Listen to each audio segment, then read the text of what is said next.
Olá, eu sou a irmã Martina e esse é mais um encontro da nossa série sobre os santos.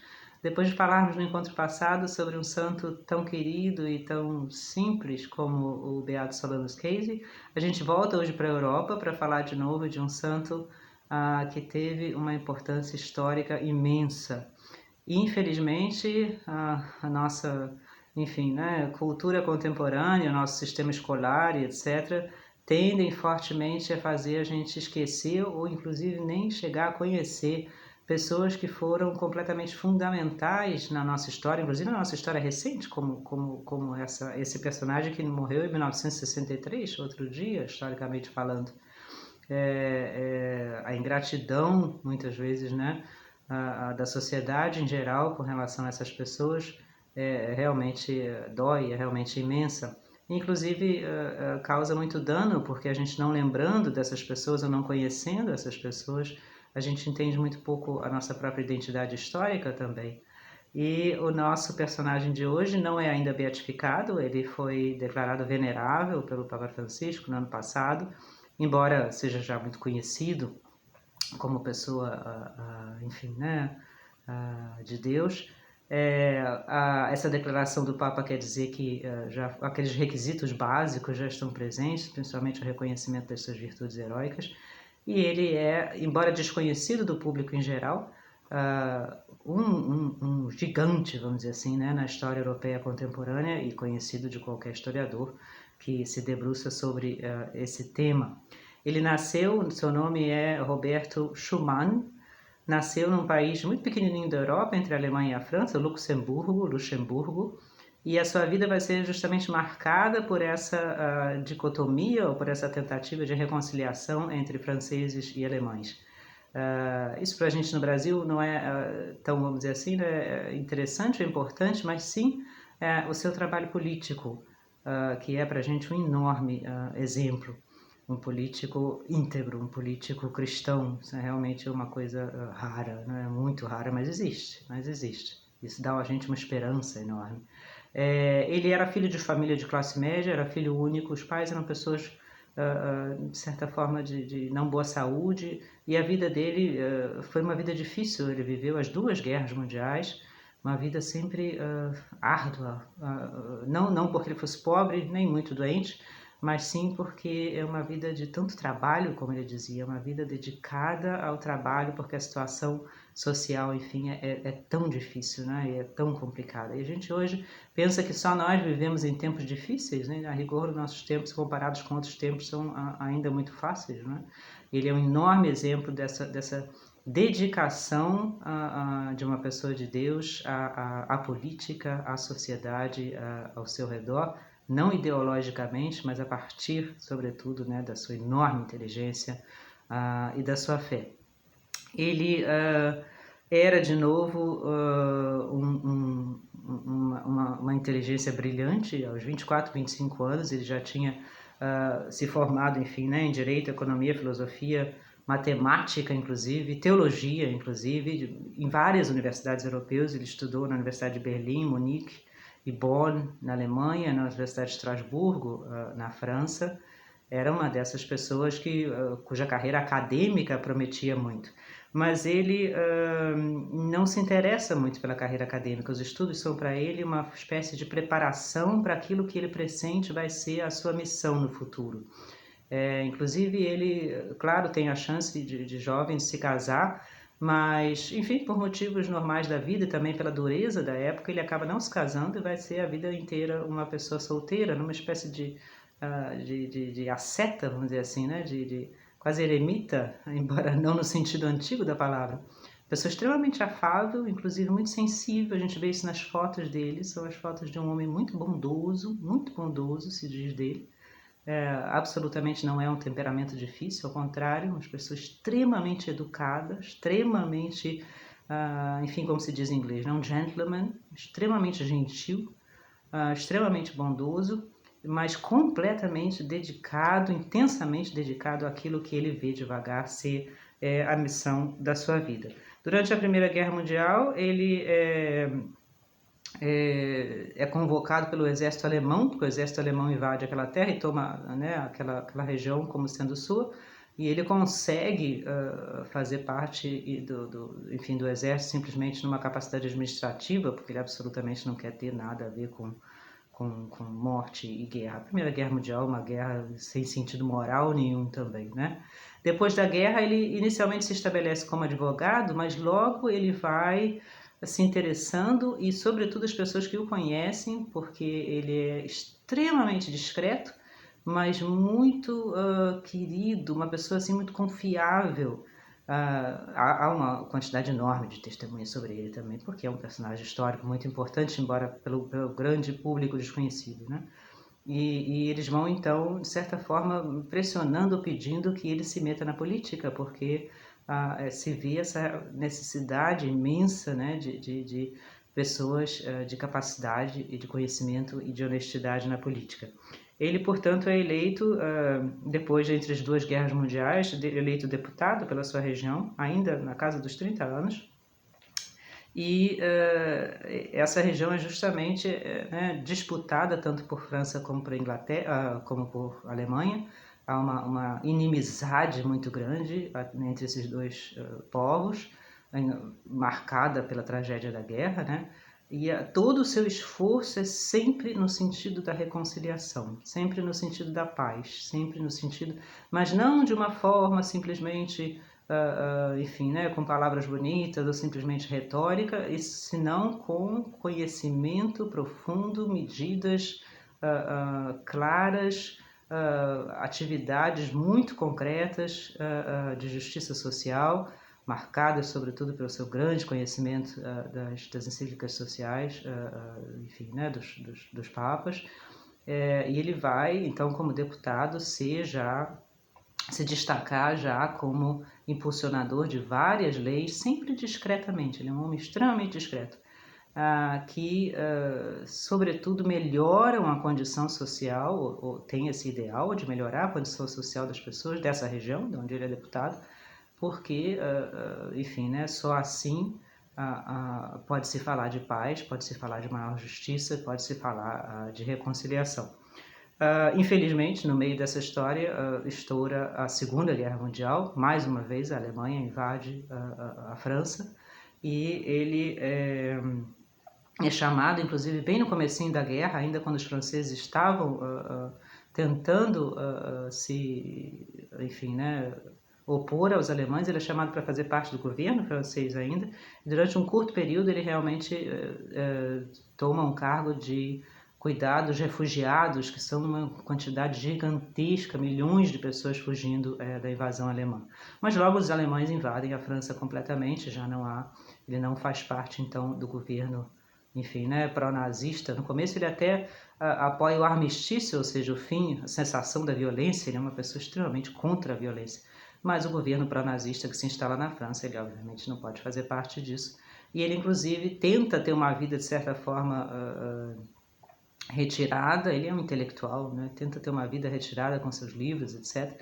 Mas as atividades dele, obviamente, caem sob os olhos da Gestapo, e ele vai acabar sendo preso. Inclusive, é quase mandado aqui para o campo de concentração de Dachau, e só não é mandado porque um oficial alemão, que é boa pessoa, não é nazista, é um oficial do exército, conhece-o de nome e diz: não, deixa esse homem, ele é uma pessoa grande, ele vai fazer ainda grandes coisas. E ele é preso, então. Ele faz parte um pouco da resistência francesa, mas não violenta aos alemães, e passa uma grande parte do tempo da Segunda Guerra Mundial na prisão. Acaba conseguindo fugir com a ajuda da resistência, mais para o sul da França, mas enfim, né, passa a guerra como mais ou menos todos os franceses passaram. Depois da guerra é que então começa de fato esse tempo da sua grande missão histórica, já na casa dos seus 50 anos, mais ou menos. Ele vai ser chamado imediatamente no pós-guerra para fazer parte, enfim, não do governo local ali da sua região, mas do governo francês. Ele vai ser, portanto, ministro das Finanças em 1946, e logo em seguida vai ser primeiro-ministro da França, ou seja, né, o primeiro-ministro é o cargo político maior na França da época. Hoje é o presidente, mas na época era o primeiro-ministro. E ele vai posteriormente também ser ministro do exterior, a gente diz, né? Ministro de Relações Internacionais na França. E aí sim, aí floresce toda a sua carreira, o imenso conhecimento que ele tinha, a imensa experiência que ele tinha, e todo o seu esforço vai ser no sentido de reconciliar, sobretudo a França com a Alemanha, que tinha essa inimizade, tinha sido de certa forma, né, o grande, vamos dizer assim, tema tanto da Primeira como da Segunda Guerra Mundial, embora não fossem só esses países que tivessem participado da guerra, nem de certa forma fosse esse o estopim das guerras, mas essa inimizade divide a Europa pela metade, e depois da Segunda Guerra Mundial essa inimizade é absurda, é tremenda, né, a ponto das pessoas nem falarem umas com as outras. Então, e ele vê isso, essa reconciliação desses dois países, e essa grande visão política, não só como uma, enfim, a reconciliação local, né, no sentido de amizade, mas como uma base da Europa do futuro, que é o que a gente vê hoje, que é o que a gente vê hoje. A Europa que a gente vive hoje, claro, hoje são os problemas diferentes com a Ucrânia, etc., mas a Europa Ocidental, ela nasce aí, nasce depois da Segunda Guerra Mundial, nesse imenso esforço de não só reconciliar esses dois países, mas trazer outros países de forma que a Europa possa funcionar como um todo, que a Europa possa não mais, enfim, né, se dividir internamente, mas ao contrário contribuir internamente os países uns com os outros, e a ponto de ser uma força unida no mundo. E para isso ele vai se associar então a grandes economistas, Jean Monnet, por exemplo, franceses da época, claro, alemães também, mas a Alemanha nesse momento ainda está, enfim, né, ocupada ainda pelas tropas que venceram a guerra, inclusive a França, mas cada vez mais ele vai ter contatos com o grande chanceler da Alemanha, Adenauer, que também foi um homem nesse sentido da reconciliação, também um católico, fervoroso, inclusive. E eles vão, então, todo o esforço deles é fazer um tratado, mas uma coisa muito concreta, muito clara, de forma que esse plano seja realizável, seja concretizado. E, portanto, em 1950, ele propõe uma lei na França, enfim, né, uma medida que é conhecida até hoje como a Declaração Schuman, com o seu nome, que é justamente essa ideia de que o governo francês, a democracia ocidental cristã, tem que ter essencialmente relações internacionais fortíssimas. Não pode viver sozinho, um país não pode viver sozinho, não pode viver, enfim, né, de costas para o outro, no nacionalismo violento, que é, enfim, o que tinha causado todo o problema anteriormente. E em 1951, no chamado Tratado de Paris, feito na França, vários membros já da Europa, vários países, não só mais a França e a Alemanha, dão início ao que ele e os seus colegas, mas ele é o líder desse grupo, chamaram de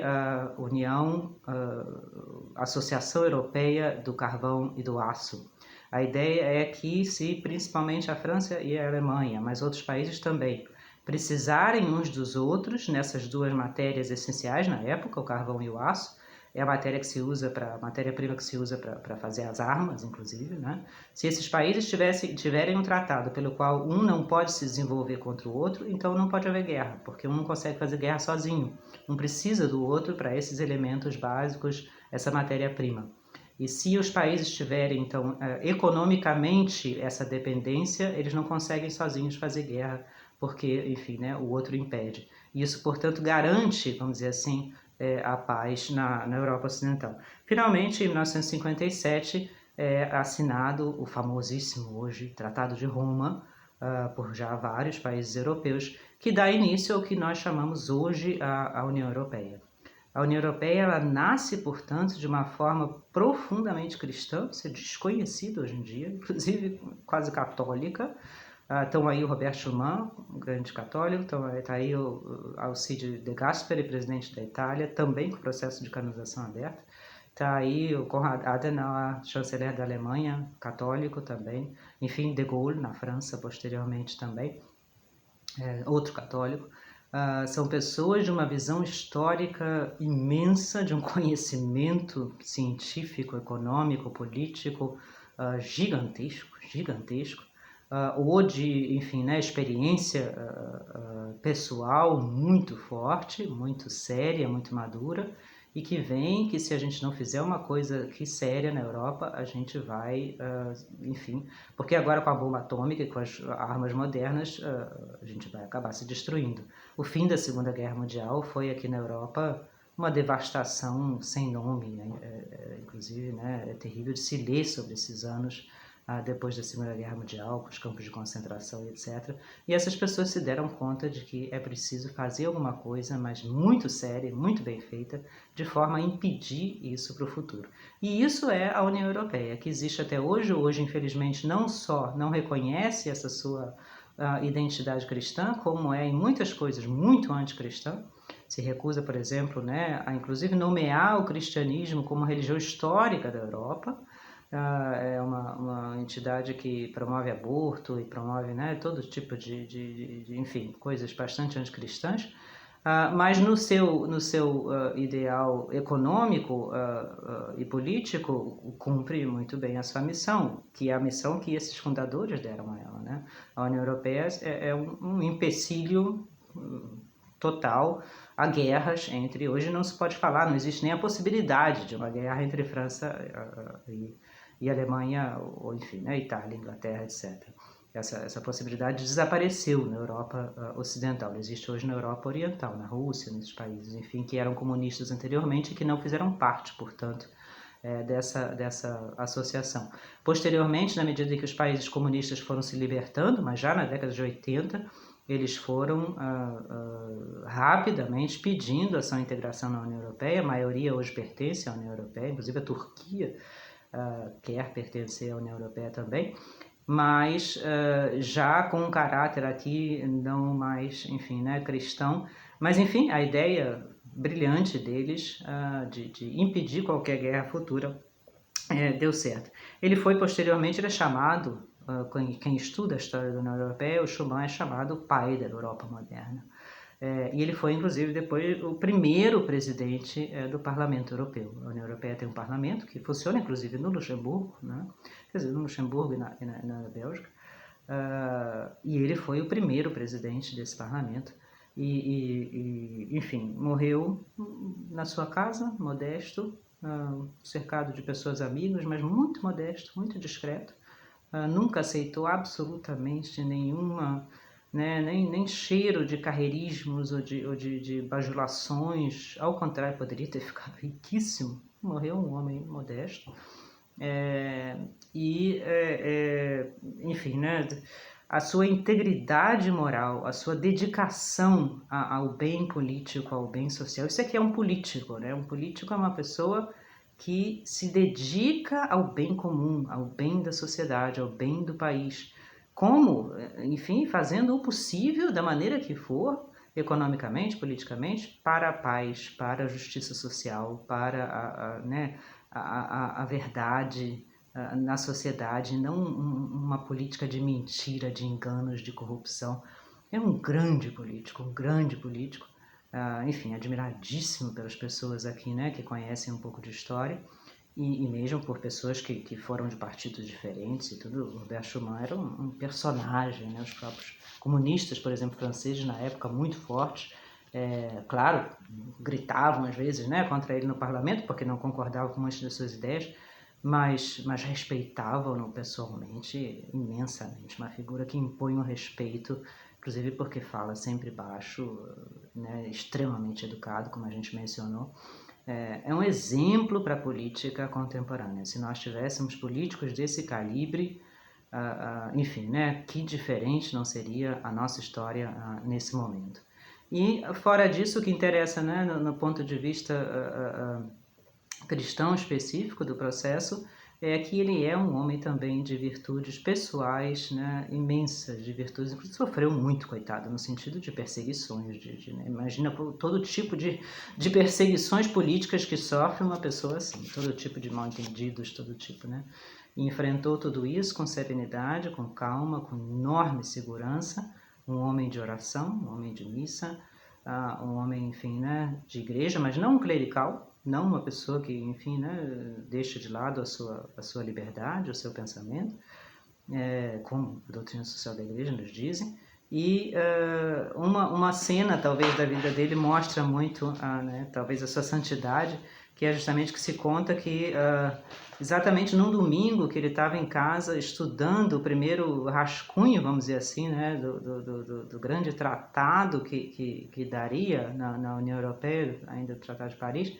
quer dizer, emitido em 400 mil livros de advocacia, porque esses tratados, enfim, né, a legislação disso é dificílima, é uma legislação internacional. Ele estava estudando essa proposta.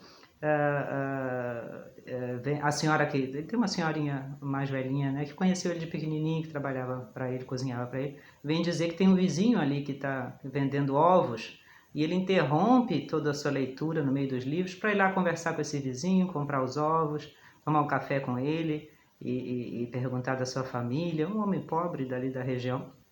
E depois a senhora diz, mas como é que, né, o senhor, enfim, primeiro-ministro tinha sido da França, interrompe o seu trabalho, dei bronca nele, não era para interromper o seu trabalho.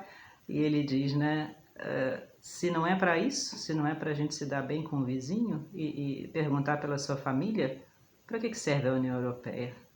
É uma resposta muito bonita, né? Muito forte, gente. Toda a política é para isso, para a pessoa humana, para boa vizinhança, para paz entre as pessoas, né? Para bondade, para atenção. Se não é para isso, então para que serve toda a União Europeia? Isso é uma coisa que a gente hoje, a União Europeia de hoje, deveria pensar também, né? Acaba se tornando muitas vezes um instrumento que já não é mais necessariamente de paz, nem de vida, como o Papa João Paulo II dizia, né? Não é mais uma cultura de vida, mas é uma cultura, às vezes, enfim, de dissensão, até onde isso vai dar, né? Que o venerável Roberto Schuman rogue por nós e rogue pela política do mundo atual.